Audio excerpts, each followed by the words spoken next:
Ma première enfance, mon enfance tout court, a été très bonne parce que j'ai grandi, j'ai vécu dans une famille multiculturelle où tout le monde vivait en paix, les différentes communautés ethniques de Grozny vivaient en paix.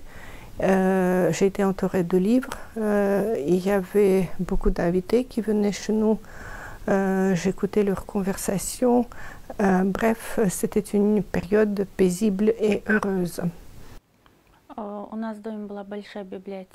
J'ai grandi dans une maison où il y avait 10 000 livres, y compris beaucoup d'éditions rares, anciennes, et on m'a toujours permis de les regarder, de les consulter, de les lire. J'ai appris à lire très tôt et mon grand-père, qui était un homme très cultivé, qui était écrivain et cinéaste, et ma mère, qui était professeure d'école, ont commencé à me parler très tôt de la littérature, de la philosophie. Bref, j'ai été plongée dans une atmosphère à la fois chaleureuse et intellectuelle. Mais ensuite, à l'âge de 9 ans, c'est la guerre qui a fait intrusion dans ma vie. Et donc, j'ai commencé à écrire mon journal à l'âge de 9 ans, à quelques mois du début de la première guerre tchétchène. Et j'écrivais d'abord des choses un peu futiles, des choses d'une petite fille. Et puis, quand la guerre a fait intrusion dans ma vie, que mon grand-père, celui justement qui était écrivain, journaliste et cinéaste, qu'il périt sous les bombes, je commence à mener un journal de façon plus déterminée pour être témoin de la destruction de ma vie, de la vie de mes voisins, de la vie de ma ville.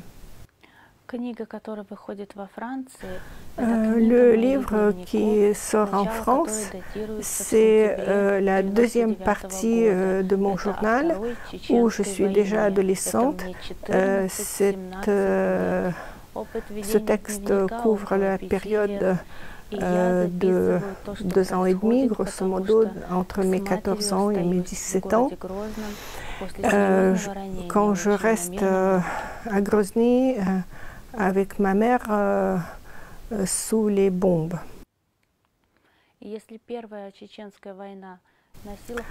Cette deuxième guerre qui est décrite dans cette partie du journal, c'était une guerre absolument atroce. Si la première guerre tchétchène, entre grosso modo 1994 et 1996, avait encore peut-être des traces d'humanité, c'est-à-dire les combattants et les soldats russes avaient encore des traces d'humanité. Une guerre brève d'août 1996 et ensuite la deuxième guerre tchétchène qui a commencé en 1999 et qui a duré grosso modo jusqu'à 2002.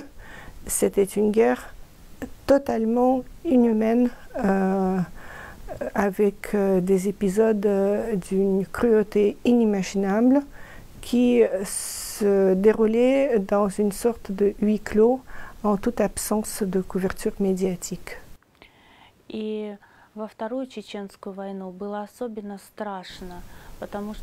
Et donc cette guerre était telle qu'on n'avait pas à qui demander l'aide.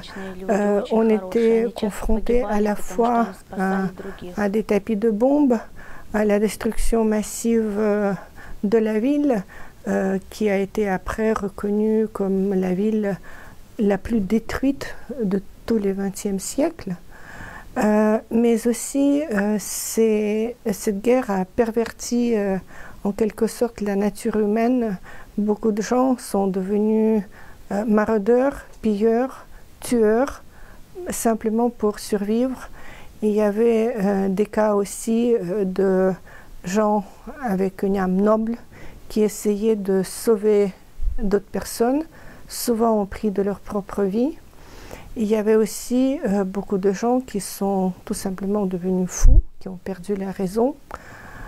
Et c'est tout ça que j'essaie de décrire. Et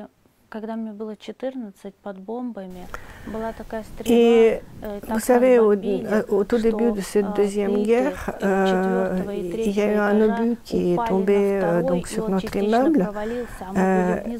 Les étages 4e et 3e et 2e se sont écroulés et les dalles très lourdes des blocs de béton ont causé aussi, ont fait enfoncer le sol du premier étage. Et or nous habitions au rez-de-chaussée et on n'a pas péri, mais nous étions couvertes de cette peinture écaillée, comme si c'était de la neige, une tempête de neige.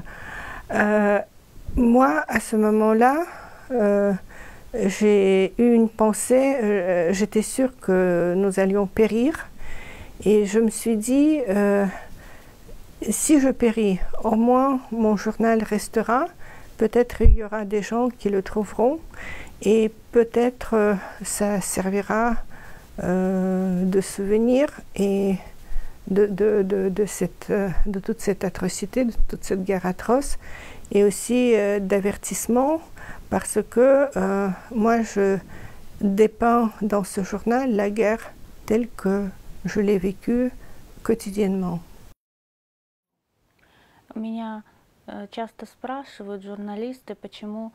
Souvent, les journalistes me demandent pourquoi ce journal qui décrit les événements de la Seconde Guerre tchétchène, pourquoi il porte la dédicace aux dirigeants de la Russie.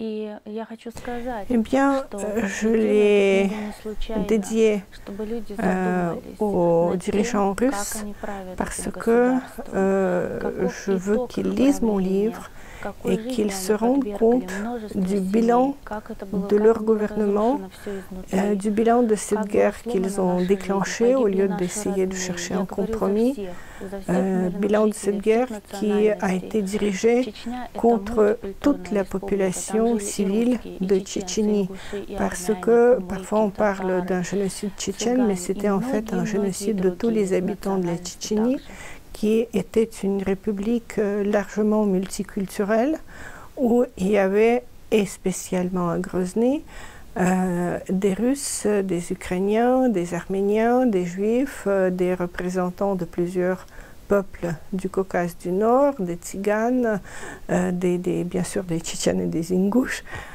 bref, des dizaines d'ethnies différentes qui avaient vécu avant cette guerre en paix et que le gouvernement russe et l'armée russe exterminaient sans aucune distinction. J'ai reçu beaucoup de menaces depuis même l'annonce de la publication de ce journal et beaucoup de menaces après la publication de ce journal. Mais même avant la publication, quand j'ai essayé de trouver un éditeur, ce qui a duré quelques années, mes amis journalistes et mes amis tout court me disaient « mais peut-être il ne faut pas publier ce livre, peut-être il faut essayer d'oublier ce qui s'est passé et de vivre maintenant une vie normale. » Mais moi, je ne peux pas oublier. Je ne peux pas oublier comment, par exemple, après 2 obus qui ont été tirés d'un poste russe voisin et qui sont tombés directement dans l'entrée de mon immeuble, comment, en sortant de mon appartement, j'ai dû marcher jusqu'au mollet dans le sang et la chair de mes voisins déchiquetés par cette explosion.